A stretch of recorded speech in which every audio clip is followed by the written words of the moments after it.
लेकिन धीरेन्द्र कुमार जी, मैं आपके पास आते हुए एक छोटी सी टिप्पणी देखिए सर, 24 की ये बड़ी तैयारी है संजीव झा जी, और यहां पर 2019 में भी बहुत सारे मुद्दे हम सब ने देखे थे जिस पर बीजेपी को तमाम पार्टियों ने घेरा, उसके बावजूद नतीजा क्या रहा। उसमें से कई मुद्दे ऐसे हैं जिसको फिर से रिपीट भी किया जा रहा है, लेकिन इसके बावजूद क्या आपका इंडिया काम कर जाएगा? धीरेन्द्र कुमार जी, अब से कुछ ही देर में प्रधानमंत्री बड़ी बैठक करने वाले हैं इंडिया के तमाम सहयोगियों की ओर से, यूपी की होगी, फिर बिहार के अलग अलग दलों की, अलग अलग राज्यों की। क्या है एजेंडा धीरेन्द्र कुमार जी, और इसके जरिए विपक्षी दलों के इंडिया से लड़ पाएंगे क्या आप लोग? चित्रा जी, सबसे पहले तो ये इंडिया है नहीं। इन लोगों ने जो नाम दिया है उसमें डॉट लगाया है। ये इंडिया बोलना नहीं चाहिए इनको। ये इंडिया इंडिया बोलते हैं, लेकिन एक्चुअल में आई डॉट, एन डॉट, और मैं तो कहता हूं कि ये डॉट नहीं, ये डाउट है। इन लोगों के बीच में जितने भी शब्द है ना, सबके बीच में doubt, I doubt, N doubt, D doubt, तो ये खुद संदेह के घेरे में है। दूसरी बात, आम आदमी पार्टी के भी प्रवक्ता बोल रहे थे, क्या होता है भाई? संजय जी, अब इन लोगों का तो ये बेशर्मी की हद हो गई है कि बेल में जाते हैं और अगर उस पर कोई कार्रवाई होती है तो उसको भी इन लोग अपना शहादत बताते हैं और जनता को बरगलाने का काम करते हैं। राहुल गांधी जी को अगर कोर्ट से सजा मिलती है तो उसमें भी अपनी शहादत दिखलाते हैं। किसी को भ्रष्टाचार में सजा मिलती है तो उसमें भी अपनी शहादत दिखलाते हैं। तो ये लोग, अगर प्रधानमंत्री जी ने कहा है कि ये ईस्ट इंडिया वाले लोग हैं, चित्रा जी, 5 दिन पहले मैंने यही बात ईस्ट इंडिया कंपनी का आप ही के चैनल पर हमने कहा था, आप ही के चैनल पर हमने कहा था कि ये ईस्ट इंडिया कंपनी वाले लोग हैं और निश्चित तौर पर ये सरकार चलाने, सरकार बनाने नहीं आ रहे हैं, ये अपना पुराना व्यापार स्थापित करने के लिए आ रहे हैं और एक बार फिर से वही भ्रष्टाचार की गुलामी में देशवासियों को फिर से गुलाम करने की एक नई रणनीति लेकर के रीपैकेजिंग कर करके चलाने का ये लोग काम कर रहे हैं। आज समाजवादी पार्टी रहे या आज इन लोगों ने कहा, बोल लेने दीजिए प्लीज, दोनों लोग बोलेंगे समझ में नहीं आएगा। अनुराग जी प्लीज उनको बोल लेने दीजिए, फिर आप बोलिएगा प्लीज। मणिपुर पर चर्चा करने की बात कह रहे थे, मणिपुर पर चर्चा करने के लिए गृह मंत्री जी ने तो आमंत्रित किया, ये लोग बोल रहे हैं कि नहीं करेंगे, इनको अलग धारा में करना है। अरे भाई, कांग्रेस के नेता ने क्या बोला था दिग्विजय सिंह ने? कंचमाल कहा था। आप देख लीजिए राजस्थान के मुख्यमंत्री ने क्या कहा, यहाँ मर्दों का प्रदेश है। ये लोग घड़ियाली आंसू बहा रहे हैं माँ बहनों के लिए। इन लोगों को शर्म नहीं है, आंख का पानी गिरा हुआ है। चित्रा जी, ये लोग सरकार बनाने के लिए और सरकार में फिर से भ्रष्टाचार स्थापित करने के लिए किसी भी हद तक गुजरने के लिए तैयार है, लेकिन देश के लोग जान रहे हैं इन लोगों को कभी दोबारा ये मौका नहीं मिलेगा। ये आजमाए हुए लोग हैं, इन लोगों को फिर से आजमाने की गलती देशवासी नहीं करेंगे, मुझे पूरा भरोसा है। उत्तर प्रदेश में 2 लड़कों से चुनाव हुआ था, बैठे हुए दोनों लोग बोलेंगे सर, समझ में नहीं आएगा। एक साथ प्लीज अनुराग भदौरिया जी, आप सबके बीच में बोलते हैं, ये अच्छी आदत नहीं है। मैं चाहूंगी एक बार वो ग्राफिक्स हम दिखाएं।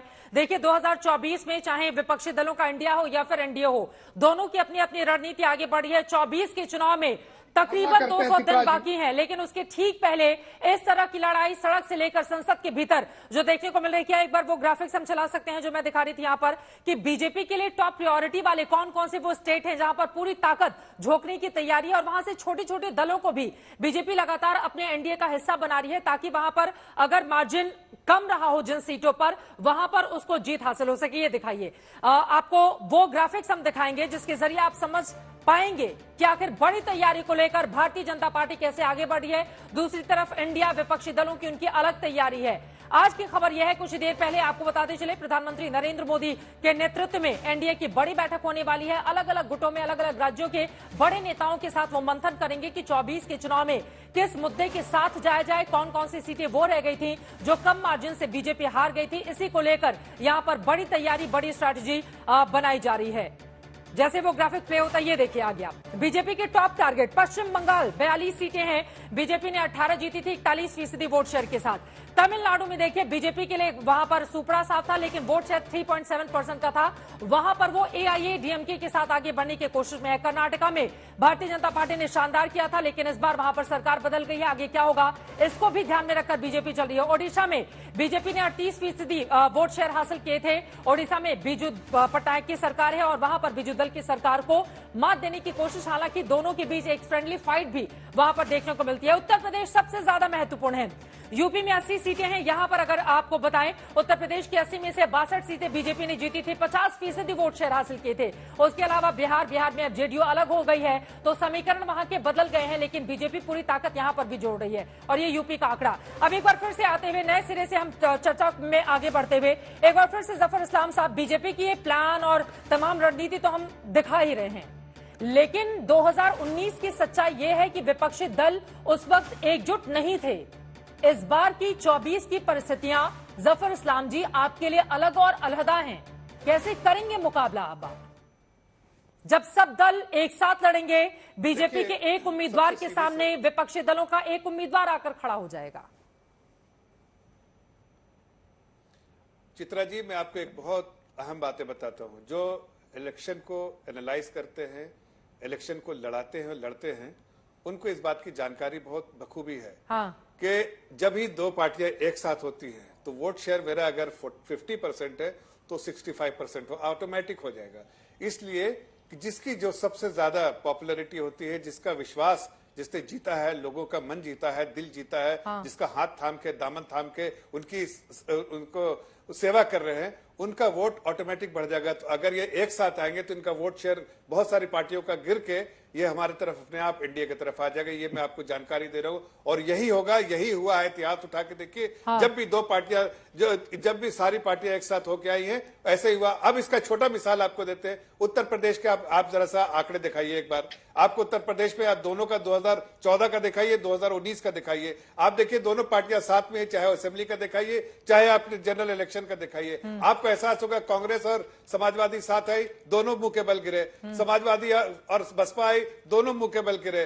और वोट शेयर जो भारतीय जनता पार्टी का हर बार बढ़ता रहा। ग्राफ अपने आप जनता बढ़ाती है, जनता का विश्वास हमारे साथ है, देश का विश्वास जो है आदरणीय प्रधानमंत्री जी पे। हमें कोई आप देखिए। ठीक है सर, अब मैं अतुल जी से जवाब ले लेती हूँ। कार्यक्रम के आखिरी हिस्से में है, जल्दी एक कमेंट ले लेंगे सभी लोगों से। यहाँ पर आपको बताते चले, नवीन पटनायक जो सीएम उनका मैं जिक्र कर रही थी, बीजू जनता दल उनकी पार्टी है, लेकिन यहाँ पर अतुल लोढ़े जी आपके पास आते हुए चेहरा भी तो चाहिए।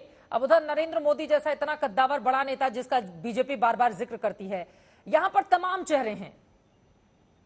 कई राज्यों में देखा गया है जब चेहरा मजबूत होता है, और देश में भी देखा गया है, तो फिर उसके बाद जनता का जो मैंडेट होता है वो वन साइडेड होता है। अतुल जी देखिए चित्रा जी, 140 करोड़ का देश, महान इतिहास का महान देश, किसी एक चेहरे का मोहताज नहीं है, पहले समझ लीजिए। ये अंग्रेजों के मुखबिर जो है, कल भी इंडिया के खिलाफ थे, आज भी इंडिया के खिलाफ है। अब देखो इशू कैसा है, इन्होंने महंगाई की बात की। अब महंगाई में 410 रुपए का सिलेंडर महंगा था और 1200 रुपए का सस्ता है। 10 रुपए का टमाटर महंगा था, 150 रुपए का सस्ता है। पेट्रोल जो है वो 72 रुपए का था, अभी 100 रुपए से ज्यादा हुआ है। टैक्स जो है वो टैक्स 3 रुपए 46 पैसे, 9 रुपए 56 पैसे से 32 रुपए और 33 रुपए तक गया।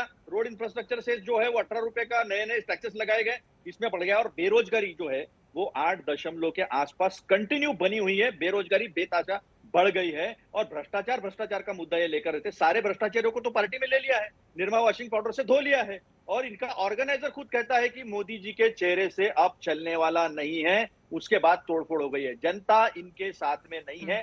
2 बार मौका दिया, लेकिन जनता को तकलीफ ही हुई है। जनता को बांटा गया है, जनता को महंगाई के मुंह में छोड़ दिया गया है। इस देश के युवा को बेरोजगारी में ढकेल दिया गया है और देश को बड़े कर्जे में ढकेलने वाले आज डर के मारे देश के खिलाफ ही बात कर रहे हैं।